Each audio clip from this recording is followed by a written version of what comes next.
क्या आप जानते हैं एक ऐसे भगवान भी हुए जिन्होंने अपने ही हाथों से अपनी मां का सिर काट दिया था?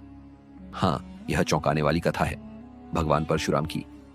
एक दिन महर्षि जमदग्नि गहन तपस्या में लीन थे और उन्होंने अपनी पत्नी माता रेणुका को नदी से जल लाने भेजा। माता रेणुका अत्यंत पवित्र और तपस्विनी थी। कहा जाता है कि उनकी तपस्या की शक्ति इतनी महान थी कि वे बिना किसी पात्र के ही नदी का जल ले आती थी।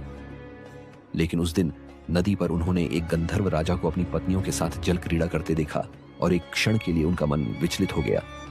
उसी क्षण उनकी तपस्या की शक्ति समाप्त हो गई। जब वे आश्रम लौटी तो महर्षि जमदग्नि अपनी दिव्य दृष्टि से सब समझ चुके थे और अत्यंत क्रोधित हो उठे। उन्होंने अपने पुत्रों को आदेश दिया कि वे अपनी ही माता का वध करें, लेकिन चारों बड़े पुत्रों ने इस आदेश को मानने से साफ इनकार कर दिया। तब सबसे छोटे पुत्र परशुराम ने बिना एक पल सोचे पिता की आज्ञा का पालन किया। उन्होंने अपना फरसा उठाया और अपनी ही माता का सिर धड़ से अलग कर दिया।